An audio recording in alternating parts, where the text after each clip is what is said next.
السلام علیکم ویورز، میں ہوں شاکر سولنگی۔ ویورز، 2024 میں پارلیمنٹ نے کیا کچھ پایا، کیا کچھ کھویا، کتنی قانون سازی کی گئی، کتنی آئینی ترامیم منظور کی گئیں، اور اپوزیشن اور حکومت کے درمیان کیا کے تعلقات کیسے رہے،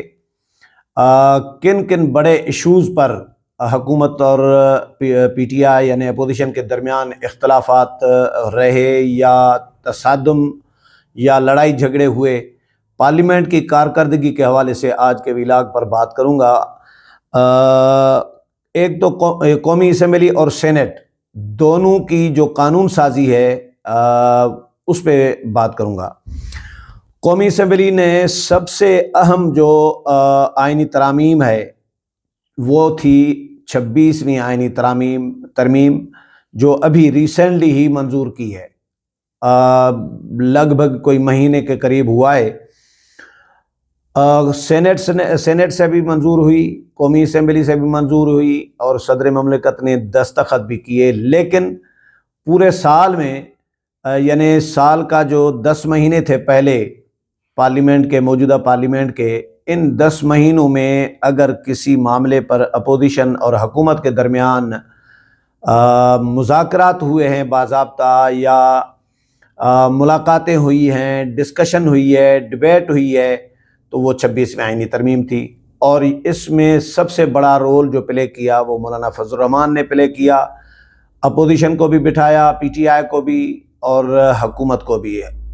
پی ٹی آئی کے لوگ بھی حاضری دے رہے تھے مولانا کے گھر پر، اور حکومت کے لوگ بھی دے رہے تھے مولانا کے گھر پر حاضریاں۔ اسی طرح بلاول بھٹو زرداری کو بھی کریڈٹ جاتا ہے، آصف علی زرداری کو کریڈٹ جاتا ہے 26ویں آئینی ترمیم کا، کیونکہ 26ویں آئینی ترمیم کے تحت ہی جو عمران دار ججز تھے سپریم کورٹ میں، جو عمران خان کو، پی ٹی آئی کو بن مانگے ریلیف دے رہے تھے، جو متنازع ہو چکے تھے، اور جسٹس منصور علی شاہ صاحب جو چیف جسٹس کے سب سے پہلے مضبوط امیدوار تھے، اور جس طرح انہوں نے لائن لگائی ہوئی تھی چیف جسٹس کے لیے،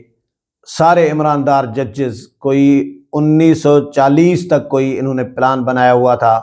کہ 1940 تک جتنے بھی چیف جسٹس آئیں تو وہ سارے عمران دار ہی آئیں۔ انہوں نے بھرتیاں ہی ججز کی اس طریقے سے کی تھیں، اور یہ بڑی پرانی پلاننگ تھی، اور پرانی ایک پلاننگ کے تحت یہ سارا کچھ کیا جا رہا تھا۔ اور حکومت کو خطرہ یہ تھا کہ منصور علی شاہ صاحب اگر چیف جسٹس بن جاتے ہیں تو منصور علی شاہ صاحب نے کہیں شاید ذکر بھی کیا ہے، اس طرح کی خبریں بھی آئی تھیں، مارکیٹ میں گردش کرتی رہیں افواہیں، کہ منصور علی شاہ صاحب، یا ایک تاثر تھا، پرسپشن تھی کہ منصور علی شاہ چیف جسٹس بنیں گے تو جو موجودہ پارلیمنٹ ہے، جو 2024 میں، فروری 2024 میں وجود میں آئی انتخابات کے ذریعے، تو اس انتخاب کو، الیکشن کو کالعدم قرار دے دیں گے، اور پھر عمران خان کو جیل سے رہا کر کے دوبارہ الیکشن کرائیں گے، اور پھر عمران خان کو اقتدار میں لایا جائے گا۔ پلان یہ تھا عمران دار ججز کا، جو حکومت یہ سمجھ رہی تھی، جو تجزیہ نگاروں کی جانب سے بھی تجزیے آ رہے تھے، اور ایک پرسپشن صاحب بنی تھی، پی ٹی آئی والے بھی خود کہہ رہے تھے، پی ٹی آئی کے سوشل میڈیا کے ذریعے بھی یہ چیزیں سامنے آ رہی تھیں کہ منصور علی شاہ چیف جسٹس بنے تو پھر الیکشن کالعدم قرار دیں گے، اور عمران خان کو دوبارہ سے الیکشن کرا کے وزیر اعظم بنوا دیں گے۔ تو وہ راستہ روکنے کے لیے ان عمران دار ججز کا، جو جن کی وجہ سے انصاف پر بھی انگلیاں اٹھ رہی ہیں، عدلیہ پر انگلیاں اٹھ رہی ہیں، عدلیہ کے بڑے ادارے، سپریم کورٹ، انصاف کے بڑے ادارے، سپریم کورٹ آف پاکستان کے کردار پر، انصاف پر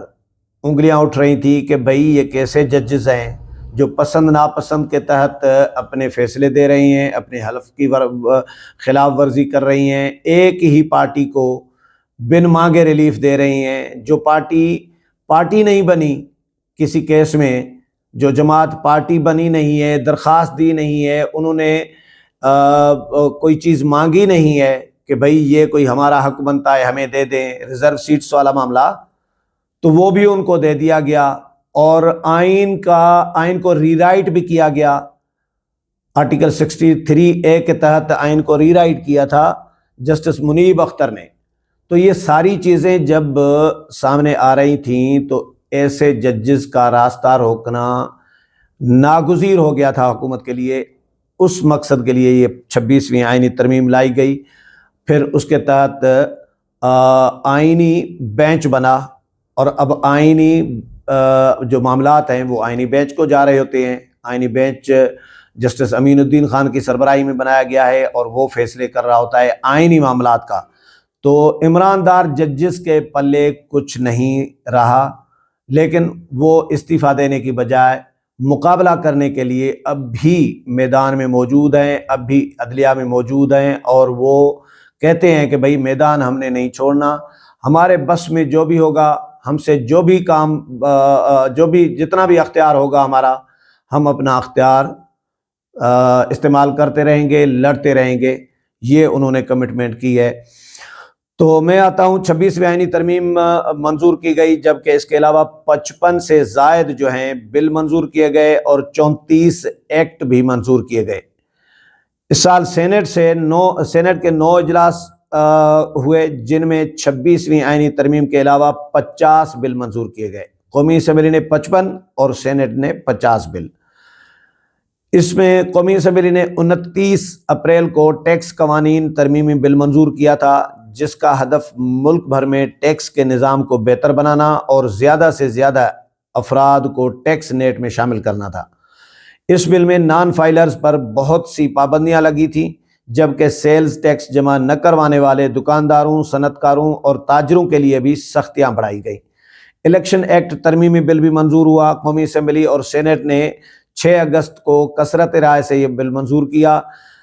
یہ بل انتہائی اہمیت کا حامل اس لیے تھا کیونکہ اس کے ذریعے PTI کی مخصوص نشستوں کا فیصلہ ہوا تھا۔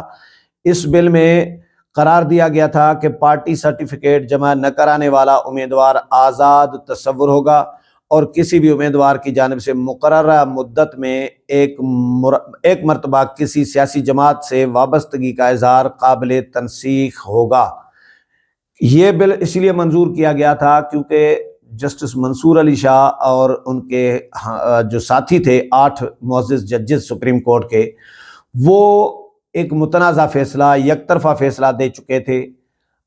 جس پر انگلیاں اٹھیں کہ بھائی PTI نے جو چیز مانگی نہیں ہے، نشستیں مخصوص جو ہے مانگی نہیں ہے، انہوں نے کلیم ہی نہیں کیا، تو آپ نے ان کو کیسے دے دیا۔ خود سپریم کورٹ کے ججز منصور علی شاہ صاحب کے ساتھی ججز نے بھی ان پر انگلیاں اٹھائی کہ انہوں نے آئین سے انحراف کیا ہے، آئین کو توڑ کر انہوں نے متعدد جو مختلف آرٹیکلز ہیں وہ توڑ کر انہوں نے یہ فیصلہ دیا ہے، اور تخیلاتی انصاف، تخیلاتی یعنی اپنے ذہن سے تخلیق کر کے قانون سے ہٹ کر یہ فیصلہ دیا ہے۔ تو اس پر پارلیمنٹ نے پھر نیا قانون لایا اور بل منظور کیا، الیکشن ایکٹ ترمیمی بل، جس میں سپریم کورٹ کے فیصلے کو یعنی اس پر پانی پھر گیا۔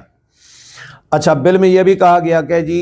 اگر کوئی سیاسی جماعت مخصوص نشستوں کی فہرست مقرر وقت یعنی 3 روز میں جمع نہیں کراتی تو وہ پارٹی بعد میں مخصوص نشستوں کے کوٹے کی اہل نہیں ہوگی۔ اس کے علاوہ اگر ایک آزاد رکن ایک مرتبہ کسی سیاسی جماعت میں شمولیت اختیار کرتا ہے تو وہ کسی اور جماعت میں شامل نہیں ہو سکتا۔ اسی طرح 26ویں آئینی ترمیم پہ آتا ہوں۔ اچھا، حکومت اور اتحادیوں نے 20 اکتوبر کو مولانا فضل الرحمان سمیت اپوزیشن کی کچھ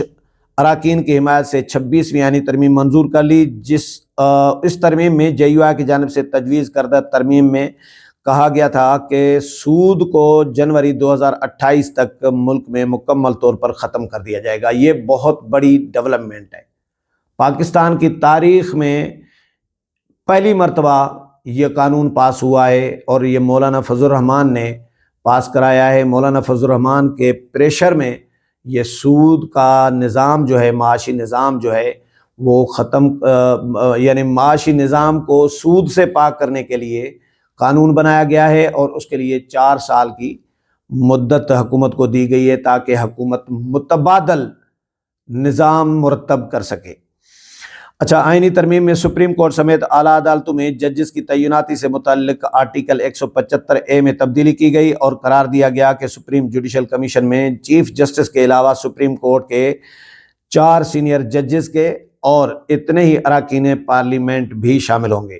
اس کے علاوہ چیف جسٹس کی تقرری کے طریقہ کار میں تبدیلی کی گئی کہ سپریم کورٹ کے سینئر ترین جج کو بطور چیف جسٹس تعینات کرنے کے بجائے 3 نام اس پارلیمانی کمیٹی کو بھیجے جائیں گے، اور کمیٹی ایک کو چیف جسٹس لگانے کی سفارش کرے گی۔ آئینی ترمیم میں چیف جسٹس آف پاکستان کے عہدے کی مدت کو 3 سال کر دیا گیا۔ ترمیم میں از خود نوٹس کے اختیارات سے متعلق قانون میں ترمیم کی گئی اور قرار دیا گیا کہ سپریم کورٹ کسی بھی معاملے میں نہ کوئی از خود نوٹس لے سکتی ہے اور نہ کسی ادارے کو کوئی ہدایت دے سکتی ہے۔ یہ بہت بڑی ترمیم تھی۔ یہ ترمیم میں کہا گیا ہے از خود نوٹس پر پابندی، اور کسی ادارے کو ہدایت بھی نہیں دے سکتی، اور چیف جسٹس کی مدت جو ہے 3 سال کی گئی۔ اچھا، اس کے علاوہ قومی اسمبلی نے 5 اکتوبر کو فوجی سربراہان کی مدت ملازمت بڑھانے کا بل بھی منظور کیا، جس کے بعد اب آرمی چیف سمیت تینوں افواج کے سربراہان کی مدت ملازمت کو 3 سال سے بڑھا کر 5 سال کر دیا گیا ہے۔ اسی روز سپریم کورٹ کے ججوں کی تعداد کو 17 سے بڑھا کر 34 اور ہائی کورٹ کے ججز کی تعداد کو 9 سے بڑھا کر 12 کرنے کا بل بھی منظور کیا گیا ہے۔ مجموعی طور پر 55 جو بل منظور ہوئے ہیں قومی اسمبلی سے، ان میں سے جو میجر بل ہیں وہ یہی ہیں، میجر ڈیولپمنٹس یہی پارلیمنٹ نے کی ہے کہ چیف جسٹس کی مدت ملازمت 3 سال، آرمی چیف اور تینوں افواج کے سربراہان کی مدت 3 سال سے بڑھا کر 5 سال کر دی گئی، اور سپریم کورٹ کے سو موٹو کے اختیارات ختم کر دیے گئے۔